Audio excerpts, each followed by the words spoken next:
Hello, and welcome to Precon Decon, the video series where I deconstruct the pre-constructed decks of Magic the Gathering's history. In this video, we're going to keep looking at the Scars of Mirrodin decks, and we're going to move on and look at the Myr of Mirrodin, which is a mono-white deck. This is a little trivia here. This is the last mono-color deck we get for about 6 years. Like from now on, they are pretty much all dual color, a few tricolor ones when we hit Khans. But yeah, the next monocolor deck after this one is in Battle for Zendikar, I think, or Oath of the Gatewatch. So yeah, this is it's kind of a kind of stands out as being the last monocolor deck for quite a while. Yeah, so here we go. At the very least, it's got that going for it. So let's dive in and start looking at it. So, as you can probably guess from the name of the deck, it's all about the Myr of Mirrodin. So we saw these last time we were at Mirrodin. They were mostly small, like support creatures. They didn't have much kind of identity. I feel they were just kind of these weird little, parrot robot guys, I guess. They didn't really have any sort of like tribal synergies as such, apart from Myr Matrix, I think, which was an artifact that you made Myr tokens and it gave all Myr like +1/+1. But in Scars of Mirrodin, they've got much more of an identity, and yeah, just a lot more interesting. So this is essentially like a white metalcraft deck, with obviously a big focus on the Myr. So the one of the rares in the deck, and not the foil face rare, which really annoys me because this should have been the foil face rare in my opinion, is Myr Battlesphere, the Katamari ball. So it's 7 mana for a 4/7. When it enters the battlefield, you make 4 1/1 colorless Myr artifact creature tokens, and whenever it attacks, you can tap X untapped Myr you control. And if you do, it gets +X/+0 to the turn, and it does X damage to the defending player. So always feels like it should have trample, and it doesn't. But I suppose that ability kind of feels trample-ish, I suppose, because it's doing direct damage to the defending player. So yeah, this is really a great use for all the Myr. Like just the tokens it produces. This can then attack as being an 8/7, and is also then doing 4 direct damage as well. You have a bunch of Myr in the deck, so yeah, this really helps. And this is like a really fun rare, and like it's been reprinted like just so many times. It always just shows up in commander decks. I think just because it's just a big fun way to finish a game. I think just have the big the big ball of Myr. Yeah, it's pretty good. I really wish it had been the foil face rare. So we have 2 Myr Galvanizers, so an actual Myr Lord, which is pretty cool. So 3 colors for a 2/2. Other Myr you control get +1/+1, and 1 tap untap each other Myr you control. Absolutely bonkers ability, I think. Just being 3 colors for a 2/2 Lord is, I think, like pretty good. But then you have this ability that you untap all your other Myr, and all your Myr usually tap to give you mana, so this can help you actually really accelerate out. It's obviously got like a billion combos with this, just being able to untap everything for only a single mana. If you got 2, obviously they just combo with each other, so you can just quite happily ramp up to ridiculous amounts of mana if you have both Myr galvanized out. So yeah, this is really, really strong actually to have 2 of them in the deck. Really, really good inclusion. And then we have 2 Palladium Myrs, just 3 for a 2/2. Which is perfectly fine, like 3 colors for a 2/2.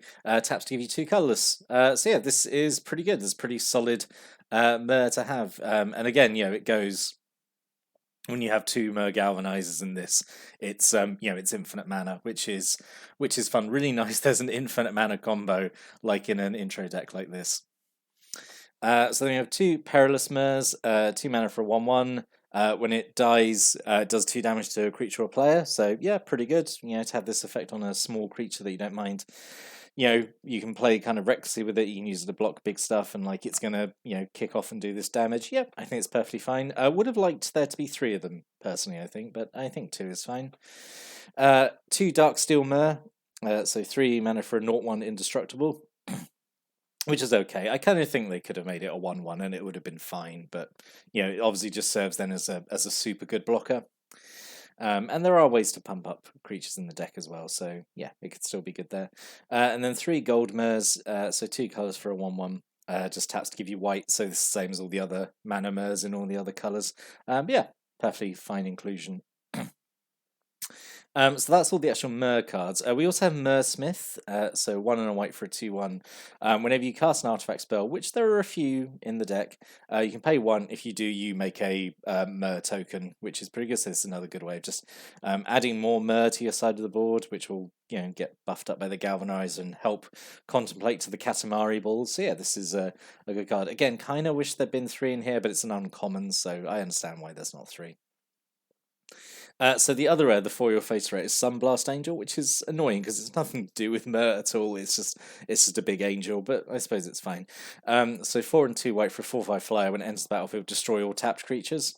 Maybe a little anti-synergy here because you ramp up to it with your Myr and then cast it. It kills them all unless you use Myr Galvanizer, of course, to untap them all.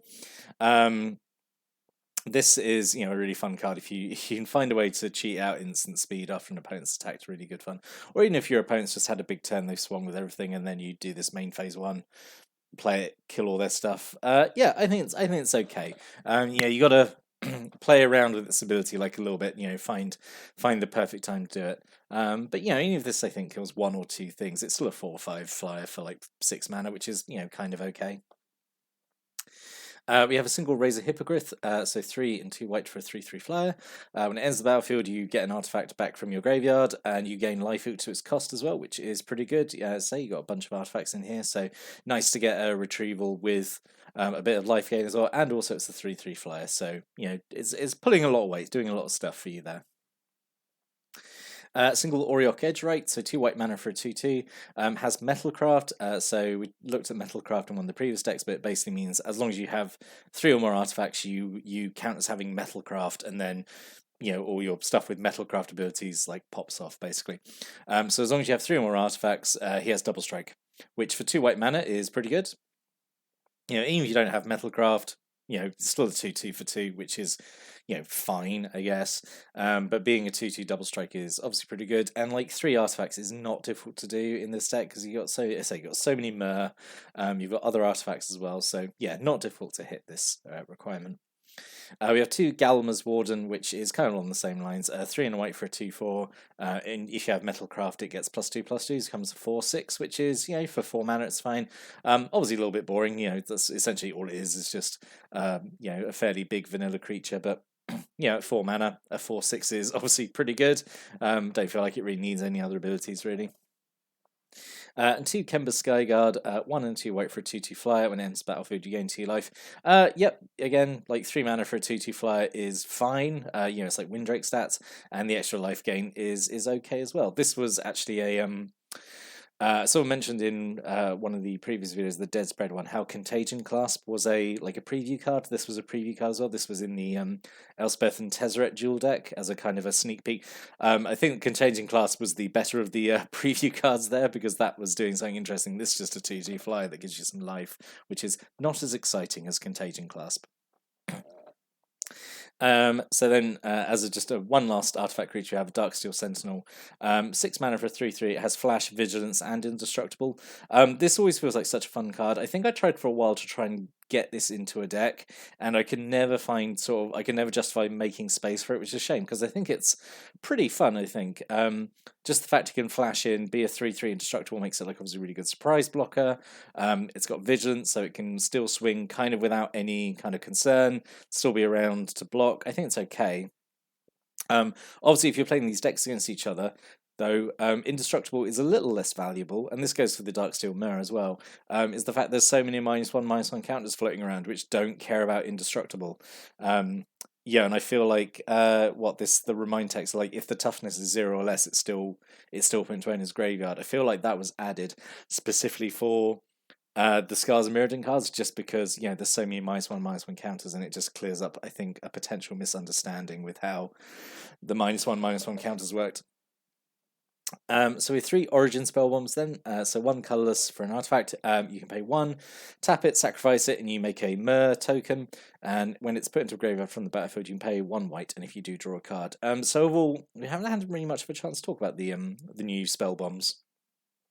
So original Mirrodin spell bombs were, it was either you pay a coloured mana, and you got a sort of a color related effect. So the white one was like you gain life, and the blue one was doing unsummon. Or you could pay 1 colorless sacrament and draw a card. I like these spell bombs in the fact you're essentially getting both effects, or that the the card draw is sort of tied to the color. So you can play these in a deck that doesn't have access to these colors and still get the fun effect.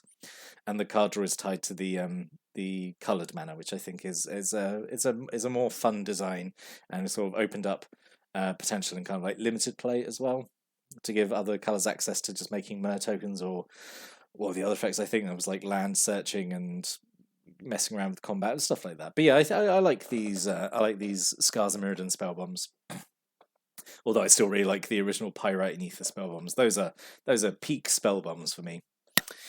Single Dispense Justice. This is like a fun little combat trick. 2 and a white to make a player sacrifice an attacking creature, and if you have metalcraft, they sacrifice 2 creatures instead. Making someone sacrifice 2 attacking creatures for only 3 mana is pretty strong, I feel. So yeah, there's 3 mana to kill off 2 things. Yeah, it's their choice, but it's not a symmetrical effect like a lot of these kind of like big sacrifice effects are, like say Barter in Blood. Yeah, I think it's a pretty fun trick, and I say metalcraft is not hard to get in this deck at all, I think. So yeah, this is like a fun inclusion, I think.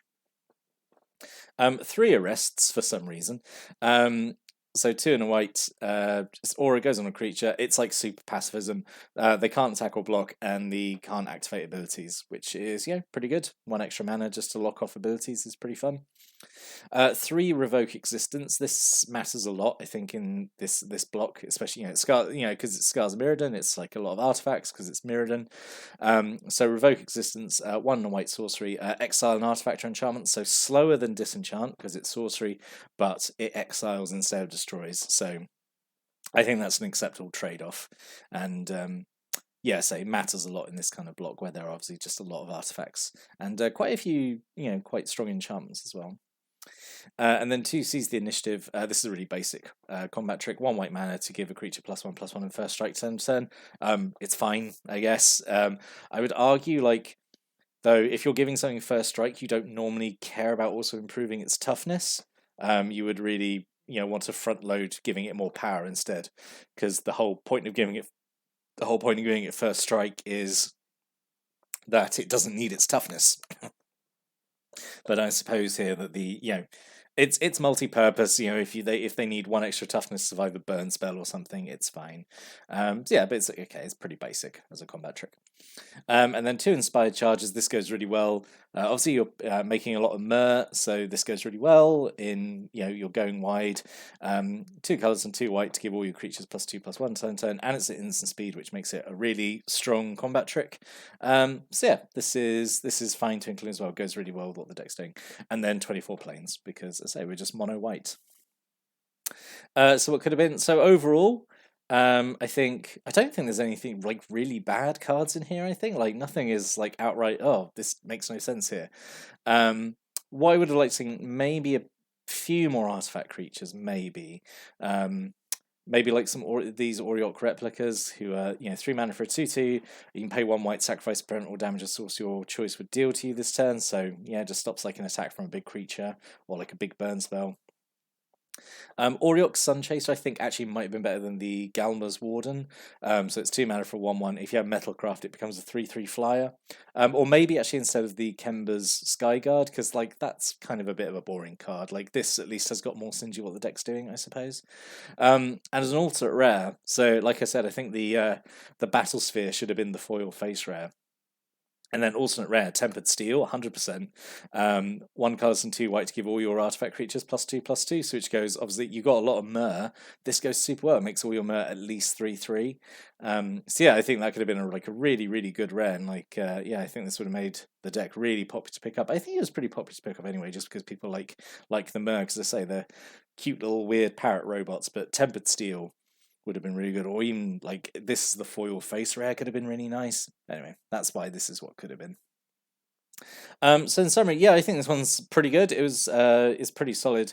I have seen it played out of the box, and it did really well. I say the fact it's got an inbuilt infinite mana combo with the 2 galvanizers and like all your mana Myr. Yeah, really, really good. And you can ramp straight up into the battlesphere like quite quickly. Yeah, it's good. It's really good fun. So yeah, I think this one is pretty solid overall. Yeah, I quite like it.